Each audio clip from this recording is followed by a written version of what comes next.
Ndiri Wellington Muchita, ndinoshanda kuSELU Formerly Select. The focal person kuAgroecology Fund AEF.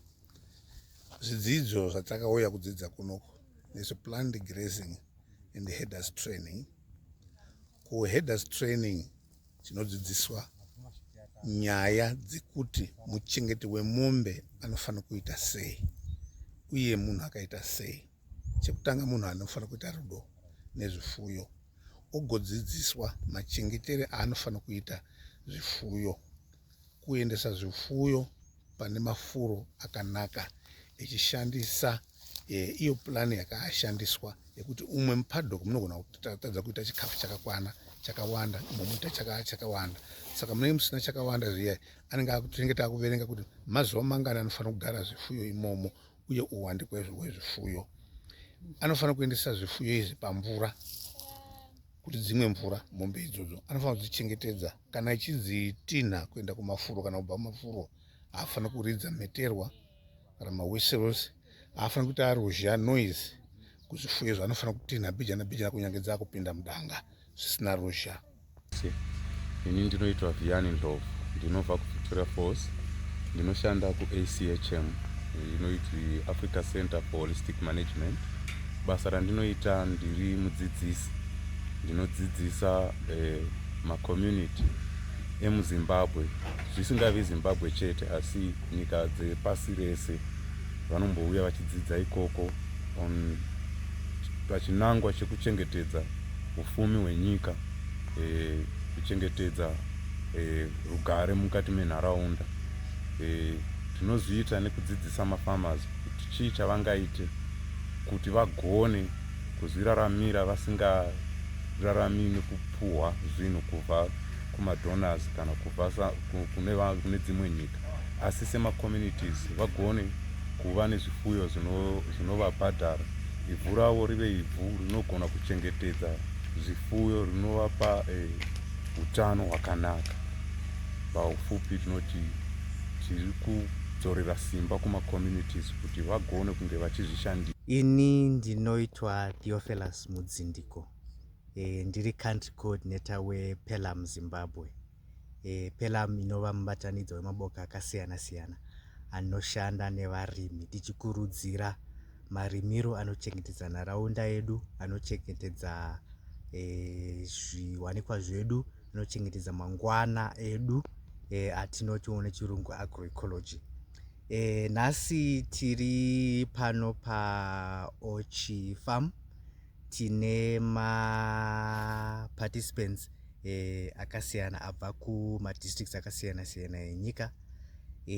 Maparticipants aripo tine varimi, tine varimisi, tine vana masabhuku, tine maproject officers anoshanda nemaboka atiri kushanda nawo pachirongwa ichi.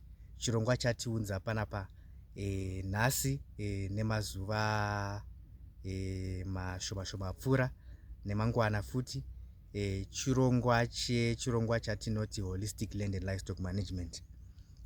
Munogona kunge muchiziva kuti vhiki rino iri musi wa17 June yanga iri World Day to Combat Desertification and Drought. Saka chirongwa cheHolistic Land and Livestock Management ichi chinopa varimi kana kuti nharaunda dzedu ruzivo rwekuti vamutsiridze sei nharaunda dzavo zvichifambirana nekuchengetedza mombe nezvipfuwo zvavo zvakanaka, vachifudza mombe dzavo nezvipfuwo dzavo pamwe chete, vachiteedzera zvaiitika kudhara kuti vanhu vaisangoregedzera vachingovhurira mombe dzichienda chero kwadzada, asi vanga vaine nzira dzekuti mombe dzaifamba dzichishifta from one area to another dzichifudzwa zvakanaka, zvichiitira izvozvo kuti tiite manage bundo redu rirambe riripo panguva yekunaya nenguva yatinoti dry season. Izvizvi mukatarisa muchaona kuti vanhu zvavari kuita vanongoregedzera mombe dzichingoenda dzichipfuura madiro, zviri kuita kuti bundo redu risawanikwe panguva ndofunga inonzi nguva yeshizha, nguva yedry season from May kusvika panguva inozotanga kunaya mvura. zvinobva zvawedzera futi nyaya yeclimate change.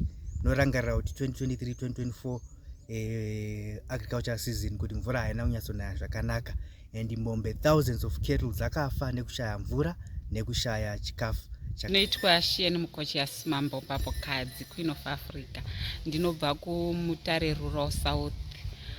Ndobva kuboka rinonzi Ziwa Kwawakabva rinotarisa tsika nemagariro atinoita nenyaya dzembeu dzedu dzechinyakare, tichishandisa yatingati indigenous knowledge system, kushandisa ruzivo rwaiwapo rwaishandiswa nemadzitateguru edu.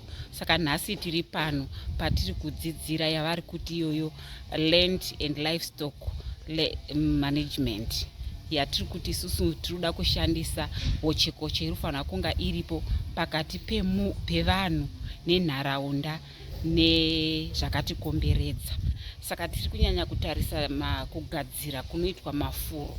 Saka mafuro aya kunenge kuchienda mombe ikoko, ndokwatinenge tichigadzira mafuro edu kuti tinoagadzira sei kugadzira zvimapoka kunenge kuchienda mombe kuti dzizofura ikoko. Kumafuro ikoko uko kutsika kwadzinenge dzichiita ikoko kunotobatsiridzawo kuti ivhu redu rinyevenuke, kuitira kuti kana mvura painenge yaakunaya inonyatsodzika pasi, yofamba pasi, yotogadzirawo pasi mvura yepasi yatingati water table yaya, kuita regenerate that. Tinacho nhasi tikudzidziswa maringe nekuchengetedze ivhu nekuronge mafuro. Pazvidzidzo izvi ndaenda kudzidza zvinhu zvakawanda. Tinoona mamwe marongorekere mombe dzingofamba, asi ndaenda kuona kuti tikachengetedza mombe dzedu tichizungarisa segroup, dzine zvimwe zvinhu zvedzinotitira, dziri kunotichengetera ivhu redu, dziri kukwanisa kutipe manyowa, dziri kukwanisa kutipe zvakawanda, uye zvinochengetedza mvura. Saka mombe ingangotsika zotsika dzakatarangana, mvura yedu hainyasi kubude zvakanaka. Uye zvine mafaggots, tofanira kunge tine anhu anonga achirongedza mafaggot kudzivirira moto. Asi kazhinji panyaya yemoto tadzidziswa kuti isu kwedu taizi handi tinotora mapadza tinorima, asiko zvino tadzidziswa kuti pamunonga muchiunganidza mombe dzenyu panzvimbo imwe chete dzinonga dzichivhure faggot dziri panzvimbo imwe, hamuchazosiri kuti ngatitore mapadza ngatirime, ngatiite zvakawanda. Ini ndiri murimi mufudzi wemombe. Organization yatiri NBI Njere Mondo, saka tinofudza tiri kwamufiri ikoko. Saka ndiri kuno kudumbusha izvi ndiri patraining, asi tiri kufudza mombe, tiri kuwana ruzivo rwokuchengeta mombe dzedu noukama, kuti tiite ukama pamwe chete nevanhu nemombe dzedu. Mombe dzedu tinoita zvokufudza tichiita magroups. Nhasi vakaenda vamwe vopedza vhiki, vamwe voenda vopedza vhiki. Apa tichitsvaka pane bundo nemvura, tichienda tiri mafamasi tiri pamwe chete. Apa tiri kuita zvemukando tiri pamwe chete segurupu, tiri kushakurisana nguva yezhizha tiri pamwe chete tichiita zvokushakurisana minda yedu, zvipfumvudza zvedu zvidhigaudle zvatinenge taita. Yauya kuno kuOchi Safari Lodge kutraining yecapacity building, takatarisana neland and livestock management, inonzi holistic land and livestock management. Ichi chirongwa chandakasangana nacho ndaenda kuchikoro fambidzai pemaculture center pandiri kuita diploma in agroecology. Saka ikoko ndakasangana nemamwe varimisi from Bhutu vakandiudza pamusoro peholistic land and livestock management. Chikava chinhu chandakafarira nokuti takadzidza, tiri kuona kuti chirongwa ichi chinobatsira, nokuti ndakadzidza kuti pane mafudzirwo anoitwa mombe yavanoti controlled grazing, kwete random grazing yokungotongovhurira mombe dzoenda kumafuro dzongova scattered dzichifamba kwadzinoda. PaHolistic Land and Livestock Management apa tinenge tiine controlled grazing yekuti munoendesa mombe kumapaddocks. Kumapaddocks ikoko dzinenge dziine vafudzi vanodziita kuti dzifambe dzichikwanisa kuspreada kana kubhanchiwa, kuitira kuti munenge muchimutsiridza ivhu. Nekuti mutsiridziro atinoita ivhu ndeyekuti pamunoita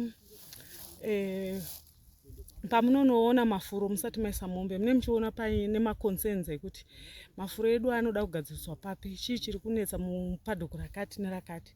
Saka pamunenge makuona maproblems ari mumafuro enyu like masoil capping, munogona kuona dzimwe nzvimbo dzisingachameri bundo zvichikonzerwa nekuti pagarisa pasingarimwi, pasingashandwi, pasingatsindirwi. Saka kufamba kunoita mhuka dzinofanira kutsindira mahooves aya achitrembla pasi, zvinoita kuti panonaya mvura igare, masidzi ari muivhu asimuke, nekuti mune masidzi akasiyana muivhu. Mamwe anogara 100 years asina kubuda nenyaya yekuti maconditions anenge aripo anenge asingakurudziri, asiri injuso kuti akwanise kuburitsa mbeu dziya. Saka patinoendesa mhuka mukati memapaddocks, tikaisa zvipfuwo zvedu, mbudzi nemombe kana nemadhongi nemakwai, zvinonotsindira, patinenge tichiti bunching, tinenge tichienda panzvimbo dzatinenge tichiona kuti hadzina kukwanisa kumera masora, todzibhanchira ipapo, tozoita kuti pasi paya patsindirike, pakwanise kuzoburitsa masidzi ari mukati. Panonaya mvura inobva yagara, haichamhanyi mvura iyai, yogara ipapo, ndo panozomera masidzi. Masidzi aya amera patova nesoil cover. Mvura ikazoramba ichinaya, pane soil cover, mvura haiiti runoff. Okay. Ndinonzi Elias Ncube, ndinobva kuAfrica Center for Holistic Management iri kuVictoria Falls in Zimbabwe. Tinoita zveholistic management. Iri nzira yokuti vanhu vasarudze zvinovabatsira muupenyu, but zvine hunhu, zvinounza upfumi, zvinochengetedza zvisikwa kana so one of the areas zvimwe zvatinoita ndezvokuti zvipfuwo zvakakosha kumutsiridza masango edu. Kutsika kwadzo kuya nokudya kwadzo bundo kuya kunoita kuti mvura ivhu rifave, mvura ipinde pasi, ikapinda kunozobuda sora uswa hwakawanda kuti zvipfuwo zviwane.